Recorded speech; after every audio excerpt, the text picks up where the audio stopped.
We are Didi and Arma, and in our daily lives we support people on the path of self-liberation. We teach time-tested energy skills like Qigong, Tai Chi, internal alchemy, traditional nutrition and meditation. We help people release stagnation, build energy, and become aligned with themselves and their purpose in life. In this podcast, we share the methods, skills, and solutions that helped us, our students, and now hopefully you move forward. Let's explore transformation together. Today we are talking about the biggest breakthrough I had in my training. There's little breakthroughs we have all the time, but this one was the major breakthrough. So we hope this podcast is going to help you. Yeah, so what was your breakthrough? This breakthrough was the first transformation. And the first transformation is where we go from vital energy to Qi. So this is a transformational process where we release vital energy into Qi or an astral substance. And we do that through a process of releasing time. So this means we slow down the energy until we come into the present moment completely. And there you say something, the present moment. The present, the now. Yeah. So why was this for you one of the biggest breakthroughs? Well, my training started with reading a book. I consider this the start of my training by reading a book by Eckhart Tolle called The Power of Now. I mean, this was in a time where I was like, I need to work on myself. Something just awakened in me to take the next step with my personal development. And then all sorts of wonderment starts, right? But this book came into my life. Somebody gave me this book, said, read this book. But while reading this book, something starts to resonate. It had a profound effect on me, but it was also a little bit more concept, like you say. Yeah. So there was not a method to go with it per se. Yeah. But 2 months later, I came in touch with Tai Chi for the first time. So something already resonated in this book, and the same resonation happened with seeing this Tai Chi. So something in me already started to wake up. So yeah. Oh, I can totally see that. Yeah. What you saw in Tai Chi resonated with that book. Yeah. Being very present, very focused. There was a slowness, there was a focus, there was, how can we be in this room all together, not talking, right? It's a bit like that. So, so I think we all have this tuning fork. I'm sure you recognize this as well. It's like when you hit some sort of truth in your life, it's like something starts vibrating in you like, and I had that with the book, I had that with Tai Chi. So that made me go to Tai Chi training. Yeah. And, but then still, It took a while to get to these places of more quietude and more focus in the training. So it's not a switch. That was not a switch. No, it was a slow process. I first had to learn to get into my body, to reconnect with my body. That was the first thing because I was just out of my body all the time into my mind, much too much in my rational brain. So of course, there's some quietude happening there, some stillness happening there. Of course, in all these phases of the training, I think the stillness and the now are so together, right? It's sort of the same thing. Only I discovered along the way that there's different kinds of stillness. And some people, I've had people like, what? No, that's not possible. There's just stillness. I'm like, no, that's not completely true. That's not completely true.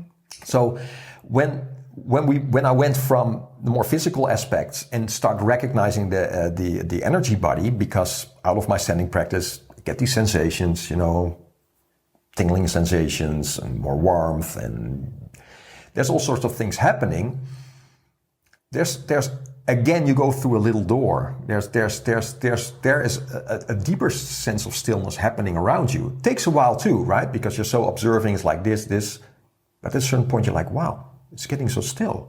There's a stillness accumulating around me.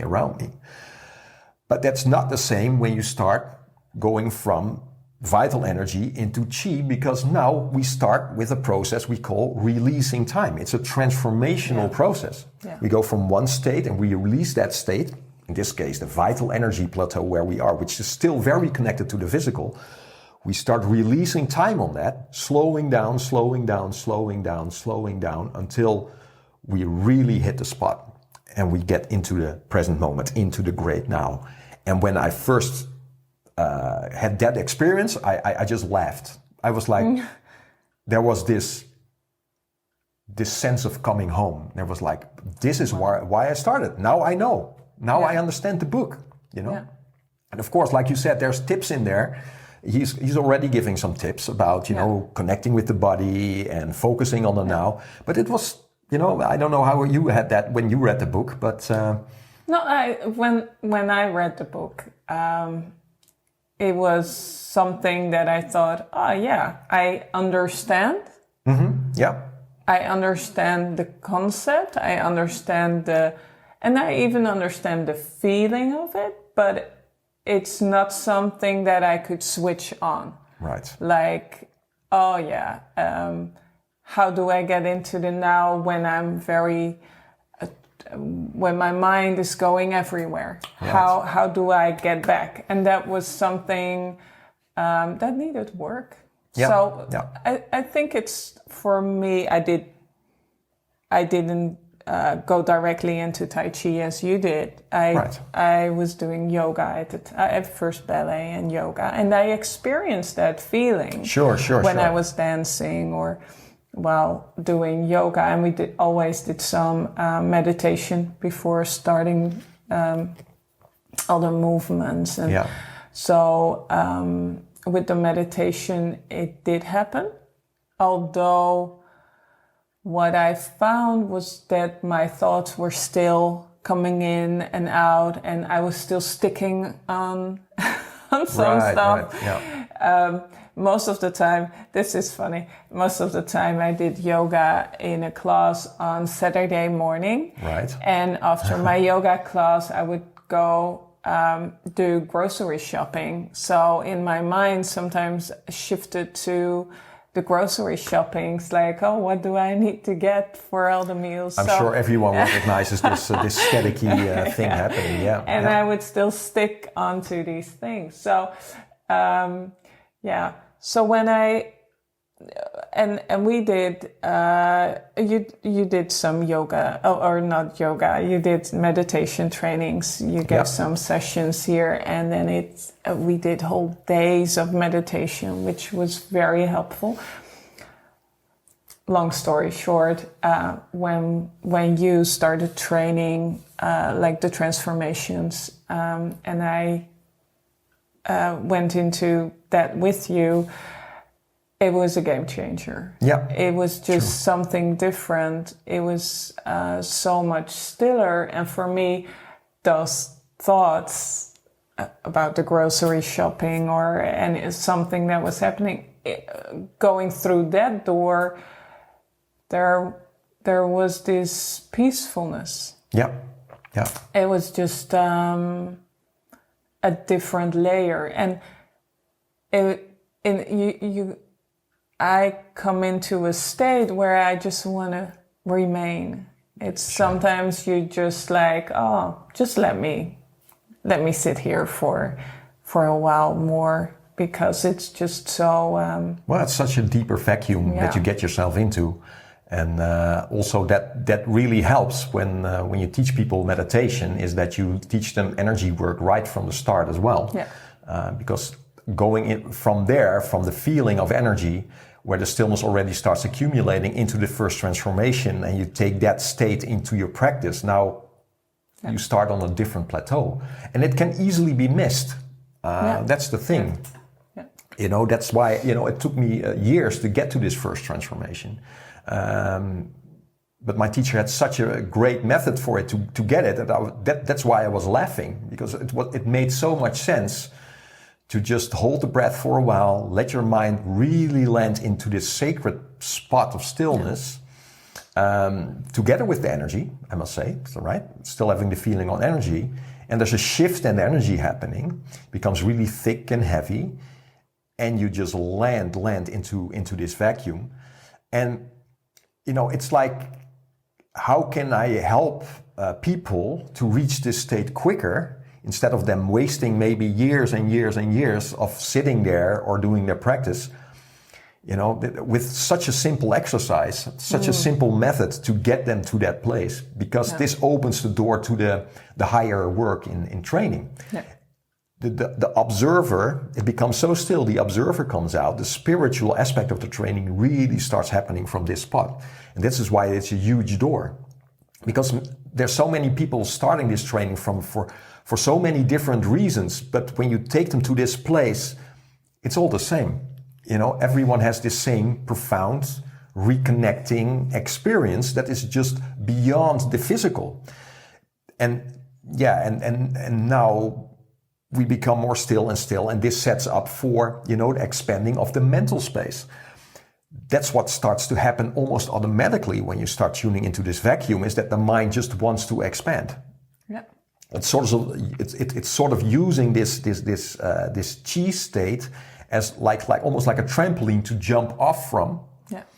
And when you get people there, everything just changes.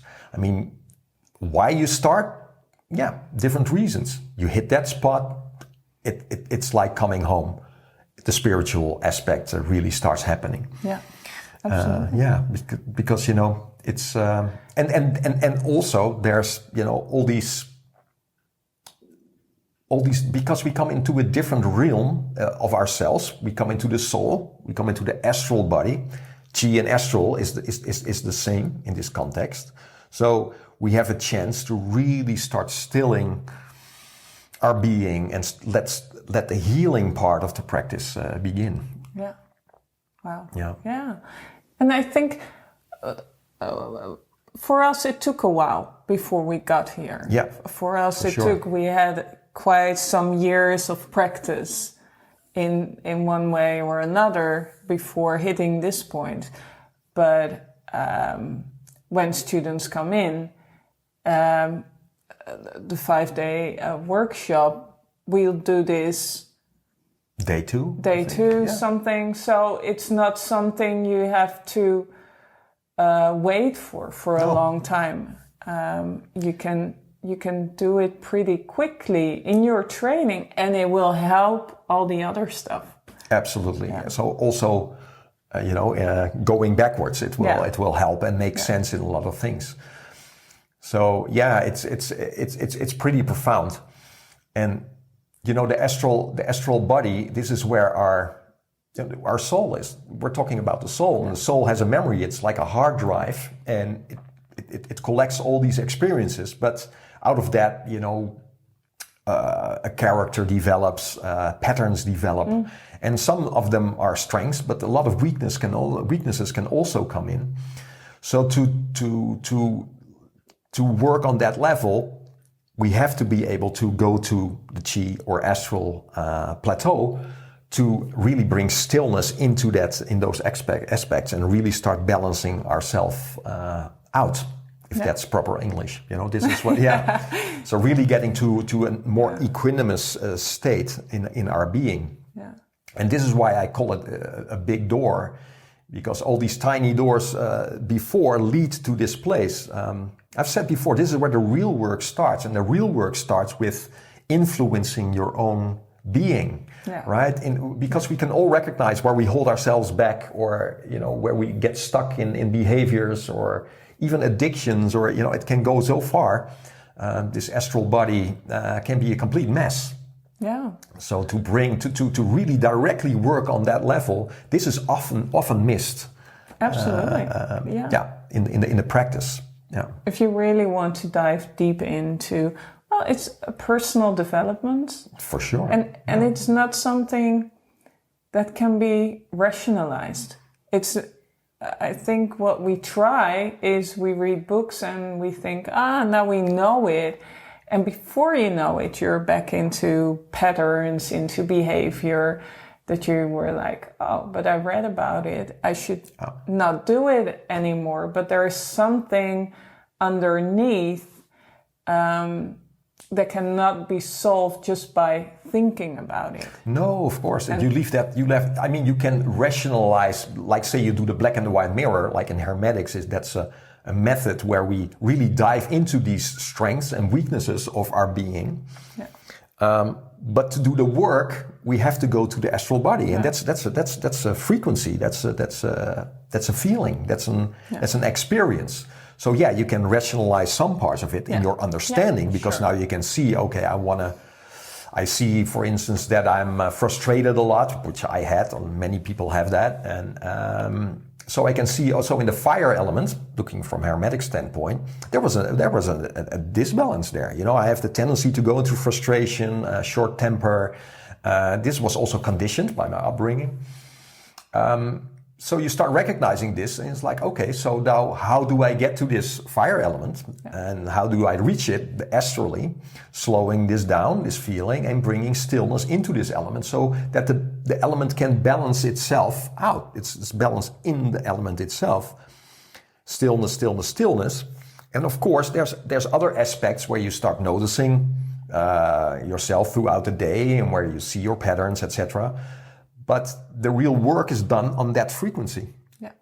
Because this is where it's stored. This is where it is.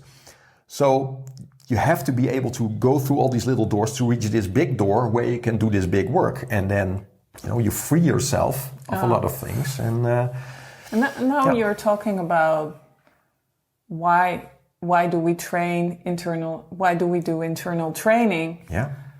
Well, it's a lot to do with spiritual practice, personal development. I don't know how many names do you have for it, but it's a lot to do about you and your place in the world, and how do you find your true place here. Yes. Yeah. And that takes a lot of releasing, and it takes a lot of releasing on all levels. You know, it's so there's a physical aspect to it. That's why we stretch a lot. If there's a lot of tension there, it's contraction. That has everything to do with past experiences and how you perceive and feel your surroundings. And so we have to go through all these levels. But you go to the astral body. This is where you directly go into, okay, you know, being very honest with yourself and doing the work there. And creating space there, you know, on every level we're creating space. And space and stillness go hand in hand. And this is where the true spiritual development starts taking place. And this is almost beyond words, you know, it's an experience where we start experiencing more and more space in our awareness. If you're so stuck in the astral body and it will have an effect in the physical body, and it will have a contracted state.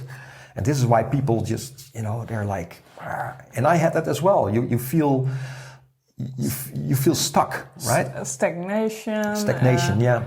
And more, the energy more goes inside instead of open. Exactly. And nice and flow. We always try to make sure there is enough flow in the body, there is enough flow around it. So, yeah, that's what we're aiming with this training. Absolutely. So the stillness gets deeper and deeper, openness and spaciousness. And I think it's Eckhart Tolle also who says, like, be the space. And what does he mean by that? You know, it's like, oh, is there space in the physical? Is there space in the energy? Is there space in the chi? You know, is there a mental space? Can you connect? Are you in contact with this space in you? Well, you're like a microcosm that's constantly at work with contractions and information, interaction, things landing on your system on different ways. But it has the tendency to contract. So in this internal process, we just create space and start creating space so that we can release stuff out of the system, starts balancing, etc. And it becomes more spiritual as we grow. And I think with the astral chi level, we open this door. It's like, the stillness becomes so deep. Yeah. And this is a thing, that's also something I want to mention. It's like I'm not the whole day in this state per se, right? I'm not the whole day in the first transformation. But what does happen is that you go through these transformations and the stillness will just start accumulating around you more and more and more. There's just a more of a vacuum. So we still have thoughts, we still have emotions, which is part of our being. This is how we, interact with our environment. Sometimes good to have thoughts. Sure. There's good thoughts also, helpful and constructive, etc. Yeah. But when you start noticing that there's less constructive things happening inside you, there is more awareness of that because there's just more stillness where you're coming from. So this higher you, which comes out, the spirit, in this training, start seeing more. And there's just a bigger gap between you and the information in your system. And this helps to release it, because if it's like this... What most people have. What most people have, and what I had for sure. Yeah. This is how you keep yourself stuck in these patterns, Yeah. So, it's all about creating this space and this openness and stillness. So we talk a lot in this podcast, but we could have been quiet for 20 minutes. I guess. Yeah. No, I'm just kidding. It's. I hope this helps you to see that there's a process going on. And with little doors, and there's a big door, and this one is just a big door. And and if you're interested in the first transformation. It's also in our core essentials Qigong course. So it's one of the. Is it in the second module? Yeah, it's in the second module, like awakening the energy body. We first go to the vital energy body, and then we teach you immediately how to go to that, because we don't want to wait with that too long, because it opens the door. It opens the door. So it's a state that you can take with you into the modules that come after that, working with the Qi. Yeah, also element work and creating stillness, equanimity. Releasing, moving. And this is also I still want to say for the Tai Chi people here, your Tai Chi is going to take on a different meaning. When when you really start moving the Qi, and with this stillness and this vacuum, it becomes a healing exercise. It's just a different thing. And it becomes more of a spiritual practice, and what it should be. Yeah, so absolutely. Beautiful. Yeah. Well, hope you enjoyed it. We did. I did. So we did. Yeah. So, okay. Thank you. Thanks for listening.